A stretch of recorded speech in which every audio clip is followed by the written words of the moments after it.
salaamaaleykum yéen mbokk internet yi Ndiakh TV ginnaaw bi ñu sant yàlla julli ci Seydina Mohamed sant suñu ñaari wajur boo ñu gisee tey xam ni ci art ci culture mais aussi ci yeneen domaine la ñuy waxtaan tey moo tax ñu ñëw tey fii ngeen gis ni mu taaroo ak ni mu yànjee ñu seet si fekk si koo xam ni mën naa ni artiste international laa ko mën tuddee parce que ci ay production yu nice ay production yu rafet ak yeneen ak liggéeyam yu rafet aussi en même temps il est un artiste dafay way en même temps il est un producteur c'est Zo Beat Jo ñu ngi lay nuyu bu baax di la jox sa wàcc waaye di la wax ne yaa ngi mbokk internet yi Ndiakh TV.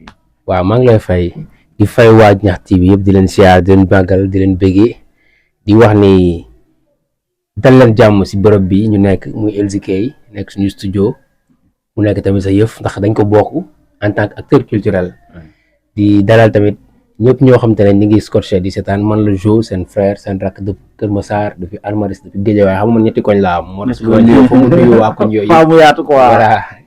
muy Hann Maris Guédiawaye ak Kër Massar. ak Kër Massar waaw si je me rappelle bi ngay mujj télé ba. dëgg la ci loolu nga doon wax.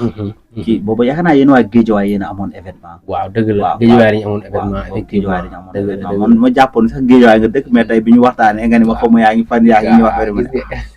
man si waay tey ñu ngi Kër Massar voilà effectivement noonu lay demee gars yi gis ngeen ko comme ni mu leen ko waxee yeneen producteur yeneen artiste yeneen acteur culturel en fait ci culture rek lay dox moom les jours boo dikkee gis ko fekk ci labelam fekk ko ci studio am aussi mu toog ni mu yànje ñu naay si mën liggéeyam xam li muy def kooku mooy Zo Beat Jo tey ñu war a waxtaan ci lu yaatu war a waxtaan ci lu bëri en fait bala ñuy def dara dañuy xool fan nga commencé en fait liggéey bi parce que bi ma dikkee xam naa ne fekk naa fi ndaanaan fan nga commencé. waaw bon ci cadre musique moom yàgg naa ci tuuti am na ñu ma gën a yàgg mais yàgg naa ci tuuti rek parce que 2016 laa ci concentré wu carrément mais bi may commencé di bëgg musique di ko foowee boobu maa ngi woon Guédiawaye fa laa màggee di nekk ci musique bi di fréquenté ay grand yu doon rap di fréquenté studio ñoom fu ma laat bi nekkoon amoo bi nekkoon waa Adama Diop c'était Adama Diop loolu yàgg na di fa dem di seeti benn grand bu ñu naan Diggi boobu moom moo doon def liggéey bi ñuy job nii mooy technicien de son mixé defar ay son defar ay beat loolu mu dugal ci musique 2000 mën naa ne 2009 2010 laa commencé di fréquenter ci musiciens yi. di fréquenter mais boo pratiquer. waaw pratiquer gu ma woon mais après 2012 2011 ci laa commencé nag di pratiquer benn ordinateur benn clavier dem jàngi notes yi jàng accord jàng nangam sànkam commencé di laal di sobantu daal. ok boobu tamit maa ngi doon jàng boobu maa ngi doon je pense que c'était après le bac. comme Sénégal boo ngay bac rek da ngay am temps. doo xam foo jëm da ngay am énergie en tant que ndaw tamit il faut nga am foo ko canaliser. boo ko canaliser wul rek mën naa yóbbu ci loo xam te ne safaan la. moo waral ñenn ñi dañuy nekk étudiant boo xoolee 80% bu musiciens au Sénégal bi ñu amee bac dañ dugg ci musique bi. man c'était mon cas parce que da ngay am temps di nga jàngi boo wàccee soit da ngay fubali soit des fois nga am leneen loo def man nag dans mon cas dama daan fubal mais aussi. musique bi mu woon à côté. mu ne ma musique bi ëpp doole football bi moom teg bal bi nga teg bal bi ne la topp musique bi en fait kon bu ma déggee ci mën naa ni ci côté ay notes affaire yooyu nga jëkkee mais pas pour téye mic wax. non pas pour téye micro. kon nga commencé téye micro commencé way kañ la dugg dëgg-dëgg. bon loolu sorante wuñu parce que bon dama naan essayer ay musique mais problème mooy doo am artiste boo xam ne di nga ko jox wala di nga ko jox mu way ci. da ngay préparer benn affaire musique composé musique bi ko way doo gis artiste bu ko way boobu tamit maa ngi nekkoon étudiant toujours ma ne bon après ma commencé di tester waaw léeg-léeg ma jël benn son way ko nii du génn sax mais dama koy way xam nga teg ko noonu di ko déglu à côté voilà noonu la affaire yi demee dem ba ma dugg ci art bi carrément 2013 2014 ci benn groupe fii boo fekk boobu ñu ngi tuxu si Kër Massar ak sama famille. ngeen jógee Guédiawaye waaw jógee Guédiawaye ñëw fii ci laa dugg ci musique bi nag aussi commencé woy amoon fi benn groupe ak ñaari copains ñu nekk ci. groupe bi tuddoon nan. Dëpp Dippi. non Dëpp Dippi moom c'est un terme mais pas Mandiak quoi. non boobu sax boobu mooy loolu affaire njaago moom. sori woon naa ko trop duggagul ci yow. waaw duggaguma carrément ci affaire culture Mandiak. boobu daanaka bi may commencé sax affaire de musique yi nii yëpp. c'est bien plus tard après la affaire Mandiak bi commencé voilà. waaw léegi affaire Mandiak bi. affaire Mandiak. waaw naka la duggee. parce que en fait yow kuy déglu say son.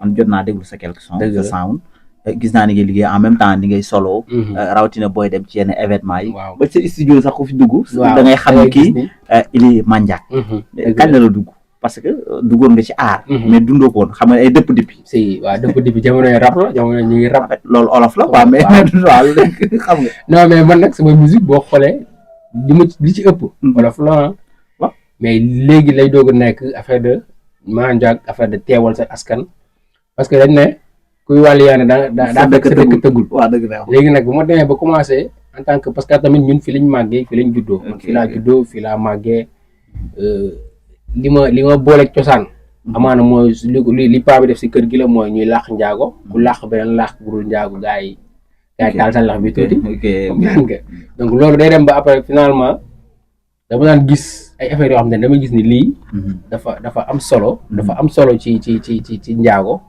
mais fësul donc noonu la commencé may gëstu affaire de Mandiack mais c'était entre 2009 entre 2019 2018 ci laa commencé gëstu affaire yooyu donc 2019 2018 boo xoolee ci laa génnee album bi nga gis ni ci fond bi waaw 2019 waaw amoon na 30 juin 2019 album la de 19 titres mais 3 sons kese moo si nekk son Mandiack parce que boobu dama doon soog commencé di gëstu affaire Mandiack di gëstu di fréquenter ay grand ku ci mel ni René benn grand bu naan Oukas. est-ce que René mosoo ma boole ak moom. yaa ma mettre en contact ba ma demoon ci benn maire bu nekkoon Grand Yoff dama jàppatul tur bi. si dëgg la Rosalie Tata Rosalie waaw maire bu am bëri xam-xam bi bu bëri xam-xam.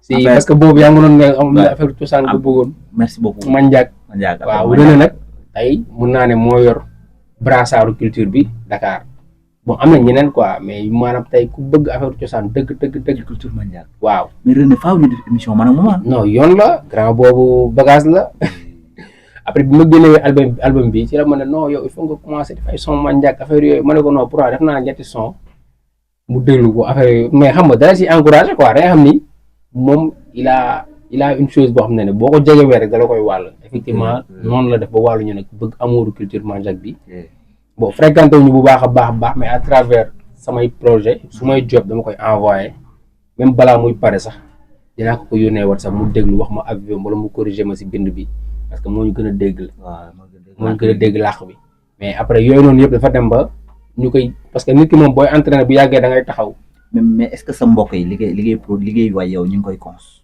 waaw ñu ngi koy cons moom honnêtement nee naa am na je pense bu ñëw seen télé ba nga koy wax nee na bi ma viré def ay musique Mandiack ci laa gën a yëg sama bopp bi may def mi rap kase wala da nga demoon ci yëfu jàmbur maa xalaat mooy li ma wax sànq koy wàllu yaani sa dëkk daa tëggul donc loolu la quoi parce que dañ nekk si affaire boo xamante ne dafa desee nit ñi dañ ko desee fësal donc demande baa ngi fi mais amul offre bi moo nekkoon tey ñuy def ay produits Mandiack di ko génne nit ñi di si gis seen bopp te léegi macha allah léegi suñu yu bëri tamit ñu ngi commencé di jël yoon bi di def comme ñun ñi def kon wane nga yoon bi quoi gars yi ñu ñëw non comme ni ñu ma wanee yoon bi rek ñeneen ñi tam noonu lañ gisee même ñun ñi nga xam ni sax ay olof lañ en fait dañuy déglu man parce que man sa sound jour bi nga njëkk ñëw télé ba ci laa commencé di ci bàyyi xel parce que intéressé wu moom quoi en fait bu ma waxee rek dëgg honnêtement mais bi nga gisee koo xam ne day produire lu nice muy rafet après yow da ngay daw toppi ko parce que li muy def dafay neex dëgg la nga dóor ñaata album fi mu ne nii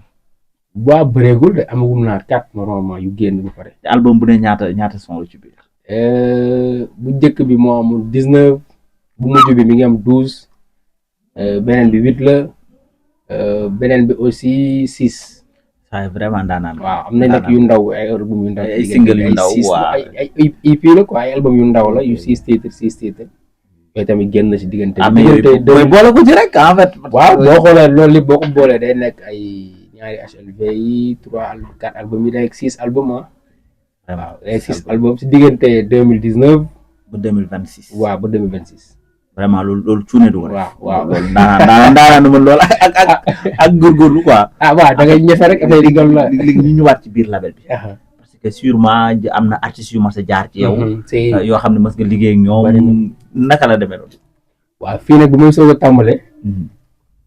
tàmbale comme dama bëggoon di boole nit yi di dajale xam nga di dajale ay nit ñuy weccoo daal fii bëri woon na ay artistes demoon na ba am plus de 10 artistes yu newoon fii ci label bi bon mais comme Sénégal ni mu bindoo rek d'ailleurs sax am na benn projet boo xam ne 2021 la génn boobu 6 albums yi 6 artistes yu newoon ci label bi laa boole. ñu génnee projet bi. mais da ngay xam ne rek Sénégal dafa doy waar te dafa nekk environnement boo xam te ne boo nekkee ndaw di am looy bañ rek pour ñu faxastal ci yoon bi day métti day yomb quoi exactement day yomb pour ñu faxastal day yomb parce que yow daa am yoo xam te ne da nga koy bañ quoi. léegi nag bon boo liggéey ak ay ndaw yoo xam te ne amaana boo ko leen gis-gis. pour ngeen tàggalikoo wala pour ngeen séparer day yomb donc tey fii amoon na artistes yu bari fi newoon mais yàlla def na ku si nekk li ma waroon def ak yow defal naa la ko am na tamit seen album ba nii may wax ak yow fii lañ ko amee. biñ fi jógee amatuñ dara. du lu ma leen ñaanal nag quoi bëggoon naa buñ fi jógee tamit. ñu leen dégg comme ñi ko ñenn ñi defee am na ñoo xam te ne nekkoon nañ fii ma defal leen seen premier album biñ fi jógee tamit dem nañ màgg ñu nekk ci ay label yu mag instant yi ñu leen di dégg. donc loolu da fierté rek nga ciy am. parce que ñooñu am na ci ñoo xam ne bi ñu dem yaa leen libéré. ni leen jot na voilà jot na ngeen non da ngay parce que boo waree dem rek ñun li ñu waroon def dañ koy def ba fi ñu yem keneen mooy ñëw continuer mission bi ànd ak yow gunge la affaire bi noonu la quoi. affaire bi noonu rek la. mais am na ci ñoo xam ne dañuy jékki-jékki ëppal dem. waaw artistes yi boobu man maa sonn rek. parce que artiste dafay naqaree gérant. waaw non après man maa mujjee sonn. parce que dañuy yëg succès dañu gaaw a yëg succès. voilà et puis sax am nit ñi d'habitude ñi lay dul jàppale. ñu lay pousser à ce que ki lay jàppale nga sori ko. yaa ngi wax lu am solo. nga ne ñi la dul jàppale. ñi la dul jàppale. ñoo lay pousser à ce que yow ki lay jàppale. yow nga fexe ñu fexe yow noo soree kooku. tey ñu ci bëri ñu nekkoon ci man fii nii amaana ñu ci bëri looloo leen dal après. parce que ñu dul pousser à ce que ñu dem biñ demee ñoom dinañ fa ba. ñenn ñi sax dañuy wëññeeku ñëwaat naan ma non nangam boo yi nangam sangam parce que man damay xam ne yow miy wax noonu sax yow yaa waral ñee dem mais loolu dama naan peut-être dadul wërsëg bu ñu boole rek bu doon suñu wërsëg yàlla boole na ko amaana ñoom dañu am nopp bu ñu déggee loolu. bi ci gën a naqaree ci gérer nag mooy artiste bu jigéen. waaw artiste bu jigéen yow saa xam nga affaire yi c'est ça rek amul. en même temps je suis manager d'artiste. waaw artiste jigéen ñi moom. problème bi mënoo leen canaliser mënoo leen téye même manager sax da ngeen di gis nga day dem ba yow mooy loolu artiste daal mi ngi noonu quoi ñu jigéen ñi moom benn cas la mais waaw mi ngi noonu daal. bu dee góor léeg-léeg day génn ab ñaari gel ñett. waaw saxlaaf. waaw saxlaaf mais bu dee jigéen bi moom beneen cas la quoi. beneen cas la c'est ingérable vraiment moo tax côté production bi instant yi nii dañuy collaborer ak ay boy am na benn boy bu nekk Daaru Musti. ngañ dembalu tudd. xam nga Daaru sori na Dakar. trop. mais boy bi defal naa ko benn projet génne na ko daaw jéeg mi ngi enregistré benn projet instant yi mais si ñëw ma ko ci label bi il est libre bu ko neex lu mu sant du ko sentir ndoolu laay liggéey ak seen i léegi damay gis seen moo xam te ne peut-être am na loo bëgg sa looy mébét man ma fexe jàppale la ci même bu fekkee du ma def 100% li mais 50% yi dama la siy jàppale au moins nga xam ne yow am na lu lay wàcc nga ne ci ba keroog yàlla def bu sotti weer nga noonu laa label Daaru Musi dafa sori. fi bu Daaru Musi nga mën fa collecté benn artiste. waaw boobu ndaanaan la nag. mais yow ndaanaan nga. non yow ndaanaan nga. man damay jëm rek parce que man mi xam foofu dëkk ci mën naa ni sama cosaan nekk dans le département de Kébémer Djinakh mooy seen fi ma ko tuddee. ok Djinakh kon xam naa Daaru Musi fa mu nekk. voilà déjà nga mën liggéey ak ñu nekk ba foofu. si aussi dañuy lay encourager ci loolu. merci beaucoup mais aussi bu ñu dikkaatee ci côté liggéey bi. parce que léeg-léeg artistes yi bëccëg yi la ñuy liggéey. yow bu ñu liggéey bëccëg yow nga war a liggéey ban heure. waaw bon bu njëkk nag dama naan fanaan. ok nekk ci liggéey bi fanaan ci quoi bu njëkk dama naan ñëw mën naa sax bañ a nelaw mën naa enchaîner 2 jours du ma nelaw mais léegi moom loolu wàcc na ma quoi. lu sax mu wàcc la léegi. nga xam nga boo demee ba commencé jëm ma. commencé am tout ay njaboot ak soxna. ay madame. waaw madame. jot na de damay teel si ñu de. normal si ñu. waaw mais bon bu léegi nag ñooñu bu ñu xasee dugg si nag il faut que yow tamit gën a di sóoraale. nekkatul. jox leen li ñu moom voilà foo ko jox leen li ñu moom tey des fois damay bëgg a fanaan fii sa 2 jours mais soxna si bu la woowee def appel vidéo nga gis tout tànk yi xam nga ñu. ah non est-ce que soxna si ngay gis est-ce que xale yi ngay gis est-ce que du. non madame bi la wax appel vidéo am na lu mën tànk daw. non dégg nga saa yi. non mais xam nga rek. lii moo dagg rek lii day dugg de. non dagg ko bu ko. non lii moo dagg. non xam nga xam nga loolu la quoi tey musique moom boo si nekkee am na moment am te ne mais léegi nii nag boo xoolee bu njëkk daan nañ fanaan studio nekk si job bi mais léegi mën nañ fi nekk des fois ba minuit bu guddee ba gudd 1 heure du matin après ñu ñibbi waaw mais duñ fanaan studio bu njëkk moom xam nga léegi moom dama jël comme américain ni ñu koy defee Eminem doon wax ni moom liggéey bi muy def da koy def comme ni ñëpp defee seen liggéey day xëy 8 heures dem studio heure pause jotee mu dem pause dem añ ba heure reprendre mu ñëwaat reprendre nekkaat ci ba heure wàcc mu wàcc dem ñibbi comme ñëpp. ok man je pense que volet boobu aussi man côté boobu laay gisee quoi ma xëyee. ma jógee sama kër ñëw fii ne ci ba heure pause ma dem añi benn resto bu nekk fii Roxaya ma nuyuwaale ko de passage muy togg lu neex MTOA bi. Roxaya day fay publicité. waaw yàlla baax na xam nga après ba bu ñëwaat yeggali ba yenn heures yi ñu doog a ñibbi. donc pour man aussi à part événement nga xam ne mën nga dem guddee fa studio moom damay jàpp ni bureau la ñu war a xëy ne ci bu guddi jotee ñu wàcc dem ñibbi. milieu hip hop bi. nga xamante ci yan artistes yu mag. bon xam naa ci ñu bari comme parce que évolué naa ci parce que si laa nekk ba tey même bu fekkee damay def ci yeneen musique mais ci milieu hip hop bi laa gën a am base quoi. xam naa ci rapport yu bari ay Ngaaka Blindé yi nii ñoo commencé ndoo. ñoo commencé ndoo ci benn studio Guédiawaye. comprendre ay One Lyrical bëri na fi boo xam te ne jot nañ am jaar ensemble. waaw ñu si bëri aussi bokk naa ci ay concours yoo xam te ne bi Ngaaka gagné bokkoon naa ci. looloo ko may tudd bi mu am tey. donc ak ñaar Ngaaka fët la quoi. voilà waaw dóor nañu de. loolu boobu groupe bi dëpp dippi bi te moom lay dëpp. voilà dëpp dippi la tur bi ngeen war woon dëpp. waaw ngeen waroon dellu ci leneen moom kon tey di nga dem.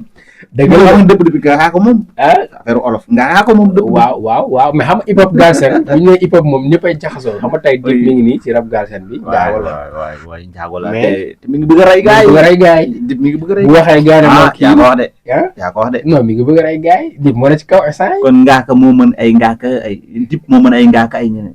waaw mais non ku ràcc jëmale sa côté mu dëll. da nga far. non far ma sax mais ñoom ñaar ñëpp aay nañ ay talent lañ mais dip moom xam nga. du moroomu gars yi. mi ngi ci kaw. ok léegi nga jub nga fan yi nga jub ci ban événement parce que gis naa partager statut yu partout ñu waxtaan tuuti ci événement bi doog a tàggu. waaw déjà événement bi dañu koy organiser benn événement la bu tudd fest Mandiak Art. waaw comme génne woon naa album Mandiak donc suite bi mooy tey ñu créer benn plateforme boo xam te ne nekkul Joe kese moo ciy profité parce que bu dee Joe kese day teg concert am rek woo ay nitam ñu ñëwaat toog même chose. mais ñu créé loo xamante ne ba ila ëbët dina mën a continuer dina mën a dox ay artistes yu bëri war ci mën a gis seen bopp ay entrepreneurs yu bëri war ci mën a gis seen bopp entreprise yi nekk Sénégal ak Dakar ku si nekk war ci mën a dugal loxo moo tax ñu créé benn festival de 72 heures en collaboration ak benn association bu nekk Dakar association des jeunes Mandiak Pulund ay artistes Mandiak ay njaagu Dakar lañ mais origine bi Pulund la waaw parce que si njaago yi dafa bëri ku si nekk Pulund mooy la na fait benn village la bu nekk Guinée Bissau en fait njaago yu nekk Sénégal bu ñuy identifier famille yi comme par exemple ñu naan Toro Dola wala ñu naan Maccu Dola wala ñu naan ñoo ci xam dara. voilà léegi nag si Mandiak yi aussi dafa am Mandiak Pulund am Mandiak ba Seeral am Mandiak Lekis am Mandiak noonu la bëriwee ay lim léegi nag day du bëri xamuñu ko donc ci festival bi liñ bëgg a profité lu ci bëri li nga xam ne nit ñi dañ ko desee am xam ñu leeral ko bëri nit ñi ñu xam ko quoi. man loolu dama koy jël si. voilà festival bi looloo ko tax a jóg maanaam ñu gën a xam njaago ñi nga xam ne ñi ngi Sénégal fan lañ cosaanoo ak lan ak lan moo waral lii ak lan moo waral ñu créer festival bi ànd ceeg association des jeunes Mandiak Pulund ba pare di ci woo tamit association Mandiak yëpp parce que association njaago yi aussi dañoo organiser de telle sorte que tey boo demee Guédiawaye am na association ay njaago yu fa nekk boo demee Pikine noonu boo ñëwee Kër Massar noonu foo mënti dem am nañ association donc yooyu lañ bëgg collecter ñu def benn affaire boo xam ne événement bi ñëpp ciy gis seen bopp. mais maa côté ministère de la culture dem ngeen fa parce que li ngeen def ni dafa am solo quoi en fait. waaw non loolu la de am na solo mais bind nañ daal. xam nga Sénégal bi ma ngay bind déposé. waaw. mais nag le ministre Amadou Ba. waaw moom ku yaatu la. ku ouvert la. gis naa ko partout festival yu bëree bëri. muy dem ak yeneen xam naa ne boo leen ko gënee rapproché. gën a jege. gaaw accéléré ko mën ngeen fa am dara quoi. waaw bind nañ ko xam nga festival bu bees la aussi. waaw première édition waaw première édition te d'habitude nit ñi dañuy xaw a ragal première édition donc du coup c'est pas trop sûr ñu mais bind nañ daal bind nañ ñu bëri jox leen bind nañ ñu bëri jox leen quoi léegi fan ngeen koy defee festival bi waaw festival bi mi ngi war a amee place des cultures urbaines place des cultures urbaines waaw boo nekk en face Nabi Choucair bu baax Padois bi bu baax voilà place boobu noonu xam nga place la boo xam te ne lépp a nga fa am na podium ba pare am na présidium boo xam ne mu nga fa dalal say gan am na aussi espace bu yaatu parce que festival bi day ànd ak foire waaw parce que activité aussi faaw nga yaatal ci voilà yaat dañ waaw yaatal le premier lan mooy am le premier bi le premier moom la ñuy def cérémonie d'ouverture bi lancé waale foire bi mu tàmbale parce que festival bi day ànd ak ñetti fan yoo xam te ne lépp foire day amaale à côté képp koo xam te ne jaaykat nga wala entrepreneur nga am seen produit bu ko jaay am nañ ay stand yoo xam ne dañ koy joxe ñoom ñu ñëw jël ko exposé foofu seen produit léegi nag dina amaale ay activités yu ci mel ni activité culturelle maanaam ay fecc yu wane ay fecc manjak ay défilé de mode parce que thème mu festival bi nii ñu ngi ko def focus ci Pañtise manjak maanaam sëru rabaru manjak ci loolu laa doon wax ak maire Rosalie voilà mais maire boobu nag war naa def foofu noonu conférence incha allah waaw war naa fa def conférence parce que tey sëru rabal manjak ak yeneen sëru rabal yi am na différence léegi moom dina ci expliquer lan moo waral lii ak sëru rabalu manjak yi ñaata style la moo ci nekk ak ban ak bu ci nekk pour lan la dina ko expliquer. boo juddoo biñ lay sàngee boo faatoo biñ lay sàngee boo war a dem Maria parce que yooyu yëpp effectivement parce que sëru rabal dalay gunge sa àdduna boo juddoo ba ngay. mais est-ce que xam nga yéen njaago yi moomatu leen ko léegi ñun ñoo ko maanu lee wolof. waaw non ñu ngi si non mi ngi fépp mais bu njaago yi dafa am particularité. dafa am particularité looloo tax nag festival bi nii bu ren bi ci Pañtise bi la ñuy gën a def focus bi léegi tamit am nañ ay créateurs yoo xam te ne ay jeunes yu def mode yoo xam te ne dañuy def ay veste ak sol ko defar ci lu rafet solal leen ma ci. waaw loolu laal lañ war a ñëw quoi man dama ñëw. yaa ngi ci biir loolu laal moo nekk kii bi quoi parce que défilé de mode boobu day wane ni que sëru rabal yi wala li ñuy defar Sénégal mën nañ ci defar loo xam te ne nit mën na ko sol dem bureau comme mën na ko sol dem xew parce que loolu la quoi xam nga d'habitude boo demee ñenn ñi bu ñuy sol yenn yére dañ naan non pour ay xew la wala pour ay kii alors que bu nga sol yére cosaan yóbbu ko bureau ci defar bi la quoi ci defar bi lay dépendre donc loolu la dina am aussi ay concert dina am 2 jours de concert samedi bi xanaa dimanche dina ñëw. bon ñu ngi koy invité parce que war invité nañ aussi artiste njaago yëpp xam nga musique Sénégal daa bëri ay manjak ñu ngi fi waaw mais mbalax bi moom bari woo leen ci mbalax. non mbalax bi bon rythme sama suñu rythme rek ñun manjak yi dañoo am rythme moom ne moom lañ gën a dégg quoi mbalax bi nag nice quoi mais bon ñu ngi invité gars yi daal di invité Ngaaka ma xëy na mu def ak croisage. waaw parce que ñu ngi woo aussi du njaago rek ñoo fay joué dañuy yaatal affaire bi il faut tamit ñëpp gis seen bopp parce que Dakar la ñu wax Sénégal la ñu wax waaw di nga woo say mbokk mais tamit di nga woo waa Sénégal parce que dëkk bokk la voilà ñun ñëpp benn lañ quoi mais jusque dañu bëgg a fësal wala jël suñu aar ak suñu cosaan dolli ko ci li nga xam te ne mooy doxu cosaanu Sénégal parce que bu ñuy wane cosaanu Sénégal dañuy wane aada dëkk ku si ne te ku yokkule a wàññi. voilà merci beaucoup ñun nag ñoo war a yokk. voilà effectivement yéen a ngi yokk initiative bu rafet.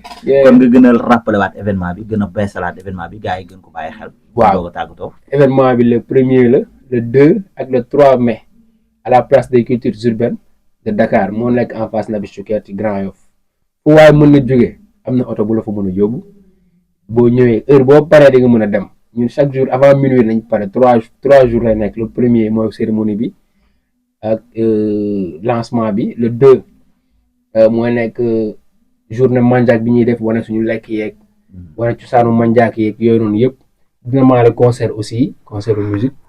voilà le 3 mooy nekk cérémonie de clôture bi ci la ñuy wane waale aussi lépp loo xam ne mooy culture manjak ci way ci lañ koy wane donc mi ngi noonu 3 jours la aussi dina am foire pendant les 3 jours dina am foire fu jaaykat mën a nekk bu ñëwee foofu noonu mën na am stand loolu mënut a jaay te mën ko fa jaay parce que dafa ñu limite kese si affaire art kese lu waaye di jaay rek bu bëggee stand mën na ko jaay livre wala leneen ak leneen mën na ko fa jaay donc mi ngi noonu daal. kon ñu tàggatoo. waaw ñoom moom di rafetlu lii vraiment te di ñaanal télé bi aussi bu jëm ca kaw ca kanam. amiin xam nga yàlla teg ci loxo bu baax a baax a baax ba lii ñu émission bi ñu koy def ci ay plateau ak leneen topp ci incha allah te yàlla da koy def sax parce que li mu yor pour ñun la. waaw pour ñun la voilà sabab loolu rek la koy jox soxlawu ko. noonu la demee ni ko ñaan rek nañ ko koy bamtu rek mu koy dégg rek ni la ko jox. dëgg neexul incha allah.